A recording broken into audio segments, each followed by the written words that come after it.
Carl Jackson not only carried the weight of a golf bag, but now carries the weight of history as Augusta National's longest-serving caddy, with a record spanning more than 50 years. Carl Jackson carrying the bag as he did in victory back in '84. Jackson, the caddy here at Augusta National. Carl's story is not just of being a caddy. Although arguably, I would tell you, Carl is the most famous caddy in the world. Well, if there is a list of greatest all-time caddies, Carl Jackson would be near the top of that list, if not the top of that list, for everything he's accomplished. In today's episode, we're taking a look at Rise Above, the Carl Jackson story, a powerful new documentary by Chicago filmmaker Maryilene Blondell. Whether you're a golf enthusiast or not, stick around to learn what happens when a boy from a segregated southern neighborhood in Georgia grows up to make golf history, and a woman from Chicago decides it's time the world knew his name. This is Reno Lovison, executive producer at ChicagoBroadcastingNetwork.com, your connection to people, events, and creative voices that shape our city. Before we jump into it, I'd like to take a moment to mention a new subscriber, commercial real estate advisor Sandra Halliburton, who's available to assist investors, landlords, and developers with strip centers, condominiums, single-tenant mixed-use, and multifamily properties. To learn more, search Sandra Halliburton at LinkedIn or simply call 312-739-5367. Carl Jackson's name might not be familiar to the average sports fan, but to anyone who's ever followed the Masters, he's a legend. Starting at just 11 years old, Carl began caddying at Augusta National to help support his family. He learned the course inside out, eventually becoming the trusted right-hand man of a two-time Masters tournament champion. If you don't know anything about golf, it's important to understand that professional caddies offer expert technical guidance and moral support to their players. Jackson first teamed up with Ben Crenshaw in 1976 and was on the bag for the Texas Pro when he earned his first coveted green jacket in 1988, and was with him again when he repeated the feat in 1995. The caddies really are the backbone. They run the game. My only thing was to say, okay, the next shot is the next important. He always said, okay. We were a good team. We were a good team. Carl Jackson grew up adjacent to the Augusta National course in the poverty-stricken African-American enclave of Sand Hill. His mentor, Pappy Stokes, was on the construction crew that built Augusta National in the 1930s. 30 years later, he took the time to teach Carl about the contours of the course, including how the drainage was laid out. As a result, Jackson soon became the leading expert at reading Augusta's devilishly tricky greens. Carl was the best reader of greens at Augusta National. He knew every blade of grass out there at Augusta National. Carl actually gave me a yardage book, and he drew arrows with the pole on each green. I just kind of would study the book each night. The arrows that he drew on the green were definitely very helpful for me. But Carl's story isn't just about golf. It's about rising above racism and poverty.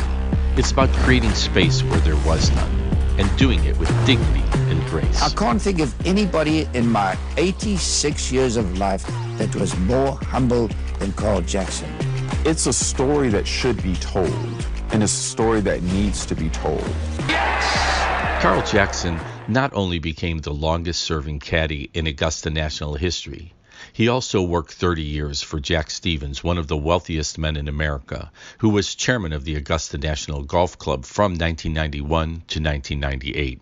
Stevens grew up poor himself and appreciated the quiet tenacity and strong work ethic of Jackson. The two developed a special employer-employee friendly relationship that culminated in Stevens inviting Jackson to play Augusta as his guest, making Mr. Jackson the first black non-professional to play the course and the first African-American to stay in one of Augusta's 12 guest cabins. For most of its history, all of the caddies at Augusta National were African-American. But this film is not an expose of race relations or an examination of the club's plantation politics, but it is impossible to ignore the realities of the mid-century Jim Crow South. It's a needle that filmmaker Blondell skillfully threads by showcasing white players and members who appear on camera to express their admiration and friendship for a black man who shared their love of the game and who contributed considerably to their own success. He's recognized and respected throughout the world in the game of golf. It's a thing called it. But Carl had it. But he's never forgotten his humble beginnings.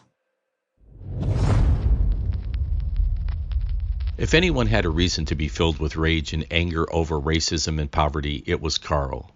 But he wanted to tell a love story, an inspiring story, a story to bring people together, not tear them apart. When she took on this project, Maryilene Blondell didn't know much about golf, and she's not from the South. She's an Irish-American Chicago woman with roots in TV news and social justice.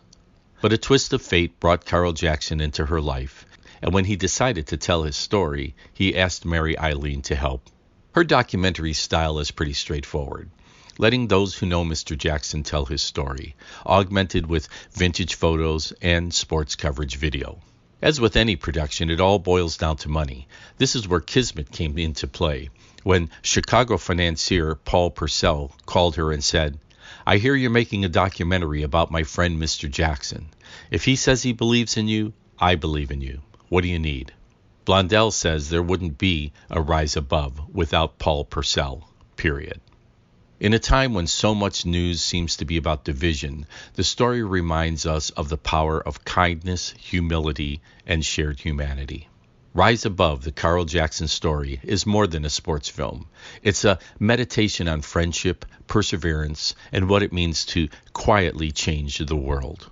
Despite being her first documentary, Blondell crafted a film that has received international recognition, including winning Best Documentary Feature at the 2024 Cannes Indie International Film Festival. You can find it now, streaming at Apple Plus and Prime Video. Though this isn't exactly a Chicago story, I wanted to include it here to recognize Chicago filmmaker Maryilene Blondell and Chicago angel investor Paul Purcell. Thanks also to Chicago Public Relations pro Joanne Levine, who brought this project to my attention. The sound excerpts are derived from the film's trailer, available on YouTube. This is Reno Lovison, executive producer at Chicago Broadcasting Network, reminding you to please like and share this episode, and take a minute to subscribe to our podcast to be alerted when new content is added. You can do that on our website, chicagobroadcastingnetwork.com, or wherever you prefer to listen to podcasts. By the way, you can peek into the life of a 23-year-old girl who's simply trying to figure it all out. The Hangover series is a podcast made to share stories, open up, and hopefully make you feel a little more understood. New episodes by this Chicago podcaster drop every Sunday. You can find it on Spotify and Apple Podcasts, or wherever you like to listen to podcasts. Just search The Hangover series. We'll put a link on our website. As always, if you need marketing assistance or video production assistance for your business or organization, check out renoweb.net. I'm going to end this episode with our sometimes theme song, Foster Avenue Beach, by Stephen Solomon, who I'm happy to report is a new first-time dad.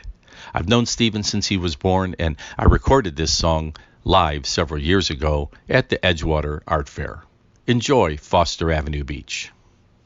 Well, the rain never came, but the sun did shine. Put the umbrellas away, leave the sunglasses behind. That's okay. Going home, going home. To the lake with the sun, all 5244. Foster Avenue Beach, yes, I took it to me.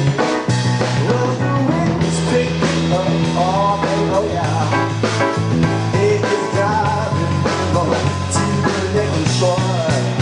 Yes, the lake with the shore, all 5244.